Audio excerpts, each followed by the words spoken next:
प्रत्येक खेत में कार्बनिक खाद देना आवश्यक होता है। ये कार्बनिक खादें न केवल सूक्ष्म मात्रा में किंतु सभी आवश्यक पोषक तत्वों को उपलब्ध कराती हैं फसलों के लिए। वहीं दूसरी ओर अगर हमने कुछ रसायनों का प्रयोग किया है, जैसे नींदानाशक, कीटनाशक या फफूंदनाशक, इन दवाइयों का इस्तेमाल रोग, कीट या खरपतवारों को दूर करने के लिए अगर इस्तेमाल किया है, तो इनका जो घातक प्रभाव होता है, काफ़ी हद तक देसी खादें या गोबर की खाद डालने से इनका जो घातक प्रभाव है ज़मीन में, वो काफ़ी कम हो जाता है। और इसकी जो आँच है घातक प्रभाव की, इसका जो विषैलापन है वो कम होता है, फसलों में इसके अवशेष कम आते हैं और हम मनुष्य और कहना चाहिए जानवर, वातावरण, सभी लोग काफ़ी हद तक इनके दुष्प्रभाव से बचे रहते हैं। तो ये बहुत अहम पहलू है कि आपकी जितनी भी खेती है, आवश्यक रूप से आपको हर तीसरे वर्ष कम से कम खाद डालना है। अगर आप खाद्यान्न फसलें बोते हैं जैसे धान है, गेहूं है, तो हम अनुशंसा करते हैं कि 1 हेक्टेयर में 25 से 30 टन अर्थात 250 से 300 कुंटल प्रति हेक्टेयर हमारी अनुशंसा होती है। अगर आप दलहनी और तिलहनी फसलों की खेती करते हैं तो आप 8 से 10 टन प्रति हेक्टेयर के मान से इन खादों का प्रयोग जरूर करें, ताकि आपका उत्पादन बढ़े और सभी पोषक तत्व जो जीवन काल के लिए फसलों के आवश्यक होते हैं वो मिलते रहें। जहाँ तक अच्छा उत्पादन लेने का सवाल है, तो इतनी बड़ी मात्रा में हम इन कार्बनिक खादों की आपूर्ति प्रत्येक खेत में नहीं करा पाते हैं, क्योंकि इतनी मात्रा में जब 1 हेक्टेयर में हमको 30 टन की आवश्यकता होती है, कल्पना कीजिए कि आप पूरी धरती में इस मान से देसी खाद नहीं दे पाएंगे। उसके अन्य विकल्प हैं, आपका नाडेप निर्मित खाद, इसमें पोषक तत्वों की सांद्रता बढ़ जाती है। और अच्छा खाद है केंचुआ खाद, जिसमें और ज़्यादा मात्रा होती है, सांद्रता ज़्यादा होती है, कम खाद में ज़्यादा आपको पोषक तत्व मिल जाते हैं।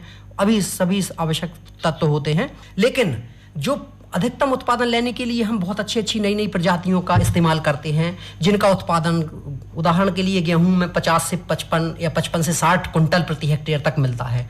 अच्छे किसान 5.5 से 6 टन प्रति हेक्टेयर का उत्पादन ले रहे हैं हमारे ज़िले में भी। लेकिन इतना उत्पादन लेने के लिए उनको भरपूर पोषक तत्वों की आवश्यकता होती है। जैसे गेहूं की बात करें, सिंचित गेहूं की, तो 100 से 120 किलो नत्रजन। मिट्टी कैसी है, मिट्टी का टेस्ट कैसा आया है, उपलब्ध नत्रजन कितनी है, उस पर निर्भर करेगा कि 1 हेक्टेयर में 100 किलो चाहिए कि 125 किलो चाहिए, ठीक है ना। दूसरा है स्फोर, इसको हम कम से कम 60 किलो प्रति हेक्टेयर की इसकी आवश्यकता होती है सिंचित गेहूं के लिए। और पोटाश 40 किलो प्रति हेक्टेयर रिक्वायर्ड होता है, आवश्यक होता है। जस्ता कम से कम 5 किलो 6 फसलों के लिए, और गंधक 20 किलो प्रति हेक्टेयर हर वर्ष हर फसल के लिए। ये हमारी अनुशंसा होती है तत्वों की। तो देसी खादों से ये इन तत्वों की इतनी बड़ी मात्रा में आपूर्ति कराना संभव नहीं हो पाता है, इसलिए उर्वरक के रूप में आपको ये साधन दिए गए हैं। तो इनसे हम लोग आपूर्ति कम मात्रा में ज़्यादा उर्वरकों की तत्वों की पोषक तत्वों की आपूर्ति कराते हैं। लेकिन इनके दुष्प्रभाव ना हो उसके लिए आवश्यक है, जैसा मैंने पूर्व में कहा, कि प्रत्येक 3 वर्ष में 2 वर्ष में आपको देसी खादें खेतों में डालना है।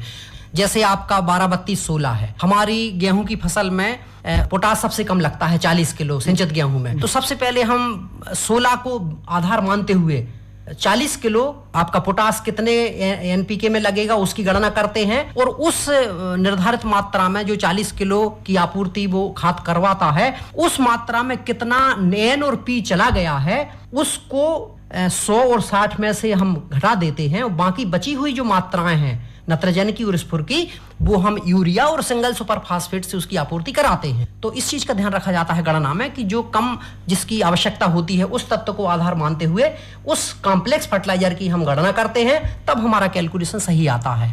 इस चीज का विशेष ध्यान रखा जाता है। आपसे आग्रह है सभी किसान बंधुओं से कि आपके गांव में जो ग्रामीण कृषि विस्तार अधिकारी हैं, जो जानकार हैं, उनसे आप ये गणना करवा सकते हैं। अगर उनको किसी प्रकार से तकलीफ होती है तो हमारे केंद्र पर आके, अनुसंधान केंद्र पर सागर में आए, या कृषि विज्ञान केंद्र सागर में आए, या आपके जो वरिष्ठतम अधिकारी हैं कृषि के, उनसे आप ये आपकी जो जानकारी है वो तुरंत ले सकते हैं।